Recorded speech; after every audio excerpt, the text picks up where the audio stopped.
Here's something nobody's telling you in 2026. The old rule about renting versus buying, the one that says stay 5 to 7 years and buying always wins, just quietly broke.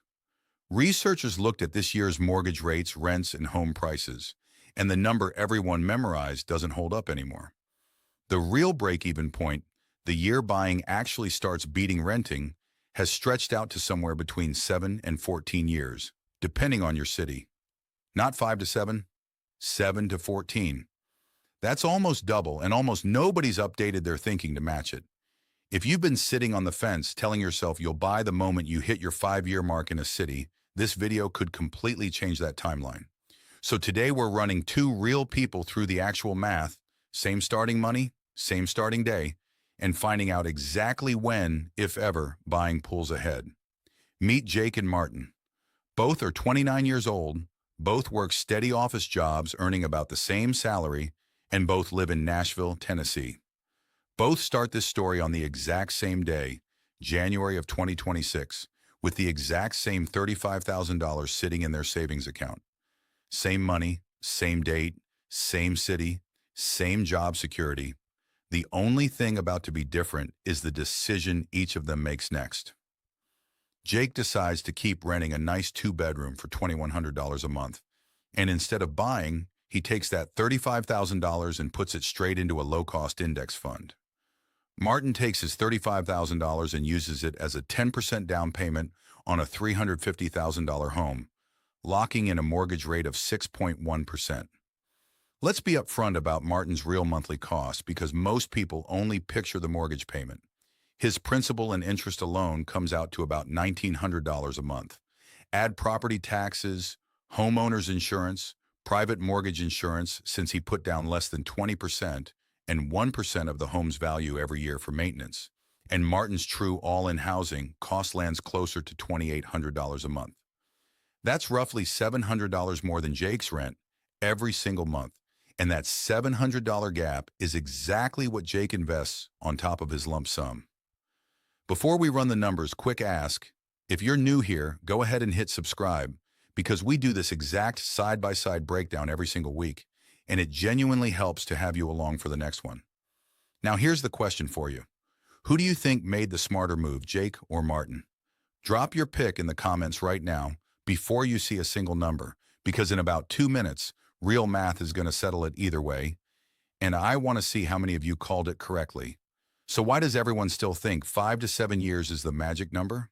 Because that number came from a very different housing market, one with lower prices relative to rent, and mortgage rates that used to sit closer to 4 or 5%. Back then, the math genuinely did work out in 5 to 7 years for a typical buyer. But two things changed at once.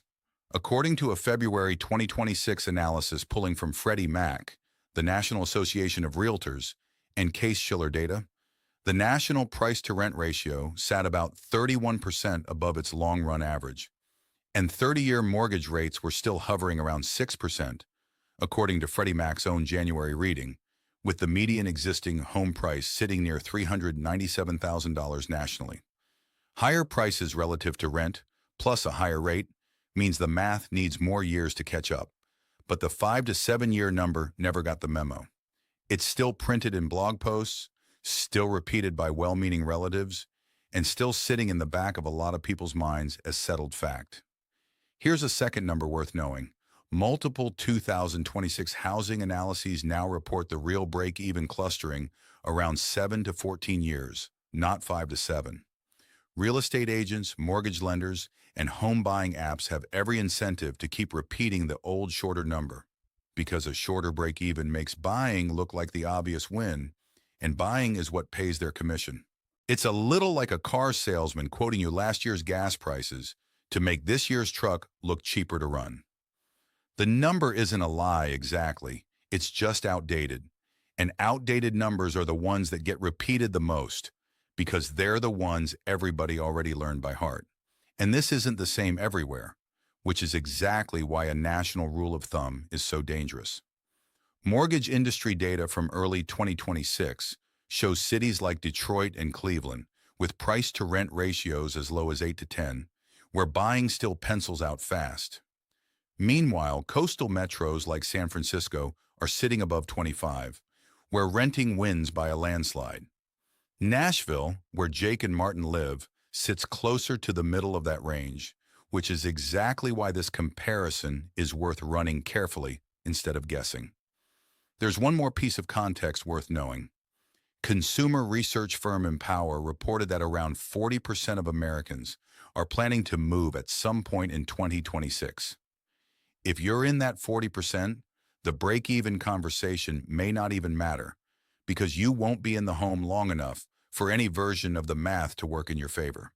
And the same Empower research found buying is currently cheaper than renting in only 23 of the 50 largest metros, with renting cheaper in the other 27. That's basically a coin flip nationally, which is exactly why guessing based on an old rule of thumb is so risky. Your specific zip code matters more than any national headline ever could. If this is already making you rethink things, go ahead and tap that like button. It takes 1 second, and it genuinely helps more people find this information before they sign anything. Let's run the actual math, and let's say the assumptions out loud so you can judge them yourself. We're using standard compound growth, the same math your retirement account runs on every single month, applied consistently to both Jake's investments and Martin's home equity. Jake invests his $35,000 as a lump sum, plus that same $700 a month, held flat for simplicity even though it would likely grow over time. We're assuming an 8% average annual return, which is a reasonable long-term stock market assumption, not a guarantee, and markets could easily do better or worse in any given decade. By year 5, Jake's portfolio could sit around $103,600, combining his original lump sum growing on its own and 5 years of those monthly $700 contributions compounding alongside it. Martin, meanwhile, has been paying down his mortgage while his home appreciates at an assumed 3.5% a year, a fairly conservative number given recent forecasts of 2 to 4% nationally. After subtracting what's left on his loan and the roughly 8% in costs he'd pay to sell the home, closing costs and agent commissions included, Martin's real walkaway equity at year 5 comes to about $88,900. Jake's ahead by around $14,700, a real but not enormous gap after 5 full years of 2 very different financial lives. Now here's where it gets interesting. By year 10, Jake's invested portfolio could grow to around $205,800. Martin's net home equity, after paying down more of the loan and accounting for selling costs, comes in at about $189,800. That's only around $16,000 apart, shockingly close, considering how differently these two have been living for a full decade. If you'd asked most people watching this, they'd have guessed renting and investing would be miles ahead by now. It isn't. Not yet. So who's actually winning at the 10-year mark? Technically, Jake still is, but the gap just got a lot smaller than anyone expected. This is the exact point in the story where a lot of renters start second-guessing themselves and jumping into a purchase, right when the numbers are at their closest. That timing is almost never a coincidence. It's the moment anchoring and doubt hit hardest, right before the math is about to move again. Fast forward to year 20, and the picture changes again. Jake's portfolio, still compounding at that same 8% assumption, could reach roughly $584,900. Martin's net home equity, using a steady 3.5% annual appreciation assumption, and after the mortgage is fully paid off and selling costs are subtracted, lands around $469,400. Worth repeating, both of these are projections built on assumptions that could shift, not guarantees carved in stone. So remember that question we asked back at the start: who made the smarter move? The math says Jake, the renter who invested, ends up about $115,000 ahead after 20 full years. But notice something important. For 15 of those 20 years, Martin stayed closer than you'd think. The break-even didn't happen in year 5 or year 7.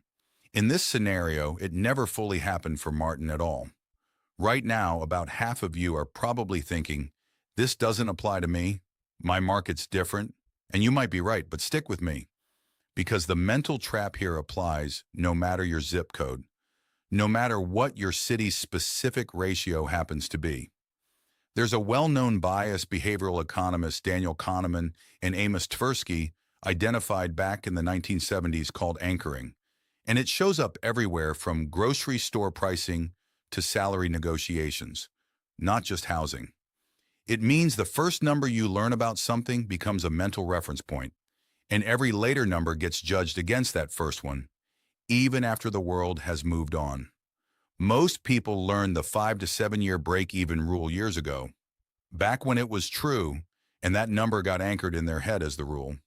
Now the real number has drifted out to 7 to 14 years, but the old anchor is still sitting there, quietly shaping decisions. This is exactly why mortgage lenders and real estate apps rarely update the number out loud. An old, familiar anchor sells houses faster than an honest, updated one does, and nobody in that industry gets paid a commission for telling you to keep renting for another 5 years. The anchor isn't malicious, it's just convenient, and convenient numbers have a way of sticking around long after they stop being true. Quick note before we get into the steps, I'm not a financial advisor, and this is education, not advice. For your specific numbers, talk to a licensed professional. Okay, here's what to actually do with this. Step 1. Before you assume buying wins, calculate your own city's real price to rent ratio. Take the home price and divide it by 1 year of rent. Anything under 15 tilts toward buying. Anything over 25 tilts hard toward renting and investing the difference. I ran this on my own street last week, out of curiosity, and the ratio came out at 19, which put me squarely in the confusing middle, exactly where most Americans actually live.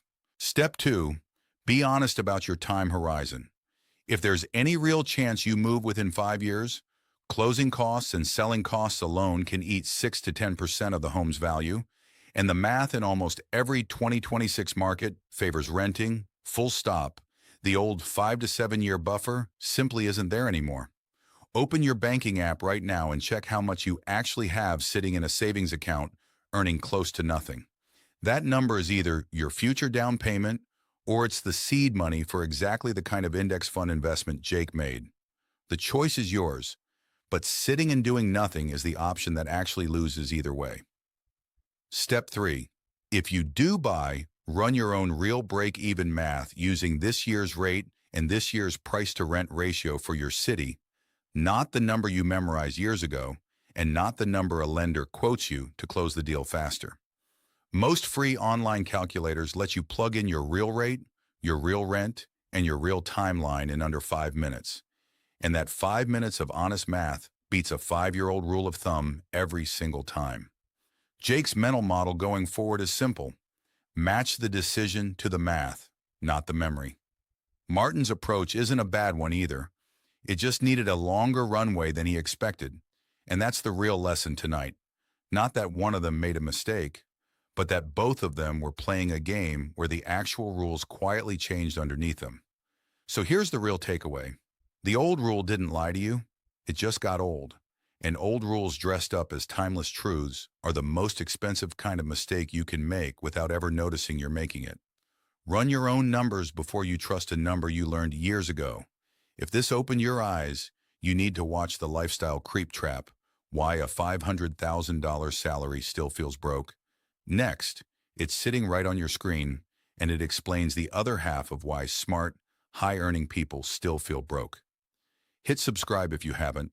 Drop a comment telling me your own city's price-to-rent ratio, and share this with the one friend who's about to sign a mortgage based on a rule from 2019.